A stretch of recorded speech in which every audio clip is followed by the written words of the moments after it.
10th standard mathematics chapter 2 example 2.11 find the remainders when 70,004 and 778 it is divided by 7. So பாருங்க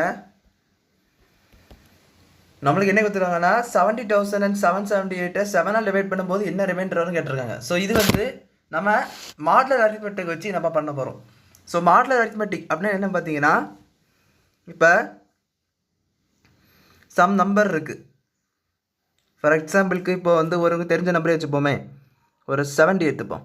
so 70 வந்து 7ஆல் divide ஆகுதுன்னு சொல்லதுக்கு என்ன சொல்லணும்னு பார்த்தீங்கன்னா 70 0 mod 7ன்னு சொல்லணும். அதாவது இது என்னென்னு பார்த்தீங்கன்னா 70 இந்த நம்பரு, இது வரக்கூடிய ரிமைண்டர், இது பார்த்தீங்கன்னா அந்த டிவைட் பண்ணக்கூடிய டேபிள் 7ஆல் டிவைட் ஆகுது பார்த்தீங்கன்னா. ஸோ இது அப்படின்னா இதிலேருந்து இதை நீங்கள் டிவைட் பண்ணணும். அப்படி டிவைட் பண்ணால் அது என்ன வரும் பார்த்தீங்கன்னா சம் இன்டிஜர். அதாவது இது இப்படின்னு சொல்லலாம், அல்லது 70 - 0 equal to some integer into எந்த இன்டிஜர்னு தெரியாது. ஸோ நம்ம சம் இன்டிஜர் இன்டூ 7, அதாவது 7n அப்படின்னு சொல்லிட்டு என் வந்து பார்த்தீங்கன்னா 7 இன்டூ எது பண்ணால் உங்களுக்கு வந்து 70 வருமோ. ஸோ அந்த மாதிரி, அதாவது இங்கே எந்த இடத்துல பார்த்தீங்கன்னா 10 வரும். ஸோ இதுதான் பார்த்தீங்கன்னா நம்மளுக்கு வந்து மாடுலர் அரித்மெட்டிக் அப்படின்னு சொல்லிட்டு சொல்லுவோம். இதை யூஸ் பண்ணி தான் இதைங்க நம்ம கண்டுபிடிக்க போகிறோம். ஸோ அதே போல் இதை பார்த்தீங்கன்னா இப்போ 70,004 இந்த நம்பர் ஃபஸ்ட்டு எந்த நம்பர் வந்து 7ஆல் டிவைட் ஆகணும்னு வச்சதா. ஸோ இந்த நம்பர் வந்து 7ஆல் டிவைட் ஆகவே ஆகாது. ஸோ அதனால் நம்ம என்ன பண்ண போகிறோம்னா இதோடைய பக்கத்தில் இருக்கக்கூடிய நம்பர் ஒரு 70,000 எடுத்துப்போம். 70,000 டிவைட் ஆகுமான்னு பார்த்தீங்கன்னா கண்டிப்பாக டிவைட் ஆகும். நீங்களே பாருங்களேன், 70,000 டிவைட் பை 7 அப்போ என்ன நடக்கும், 177 177 அப்புறம் 40 அப்படியே போடுவீங்க, 10,000 டிவைட் ஆச்சா. ஸோ அப்போ இது கான்க்ரூவன்ட்லி ஈக்குவல் டு, இது பார்த்தா congruent equal to mod 7 0 congruent mod 7 70,000 congruent equal to 0 mod 7.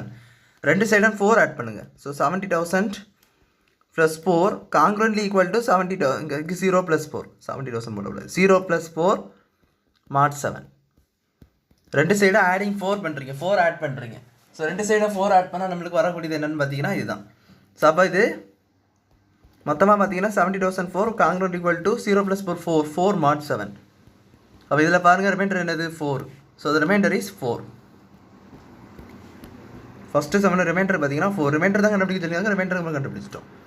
Reminder எது இந்த வந்து பார்த்தீங்கன்னா இதுதான் ரிமைண்டர். அதாவது 0 இருக்க இடத்துல நான் 4 ஆட் பண்ணி இங்கே இந்த நம்பர் கிடச்சா, இந்த இடத்துல நம்ம ரெண்டு சைடுமே 4 ஆட் பண்ணணும். சும்மா இந்த சைடு மட்டும் ஆட் பண்ணிட்டு போகக்கூடாது, ஒரு சைடு மட்டும் ஆட் பண்ணிட்டு போகக்கூடாது. ஆட் பண்ணால் ரெண்டு சைட்ஸ் ஆட் பண்ணணும். ஸோ அப்படி பார்க்கும்பொழுது ரெண்டு சைடை 4 வச்சு ஆட் பண்ணிங்கன்னா இந்த சைடு 70% 4 ஆயிரும், இந்த சைடுனா ரிமைண்டர் 4 ஆயிரும். ஸோ அப்போ இந்த இடத்துல ரிமைண்டர் வந்து நம்மளுக்கு 4 இருக்குது.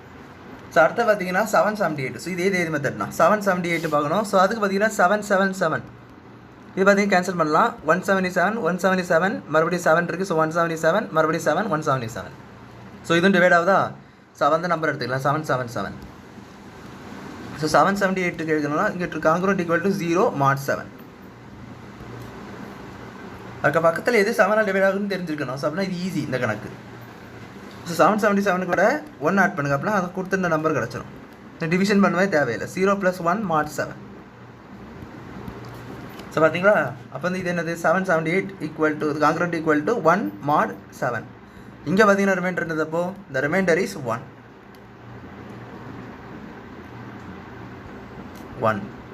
ஸோ கேட்டிருந்த சம் என்னன்னா ரெண்டுத்துக்கான ரிமைண்டர் கண்டுபிடின்னு சொல்லியிருந்தாங்க. ஸோ ரிமைண்டர் நம்ம கண்டுபிடிச்சிட்டோம். ஸோ அவ்வளோதான் அந்த சம் புரிஞ்சுக்கணும்னு நினைக்கிறேன். தேங்க்யூ.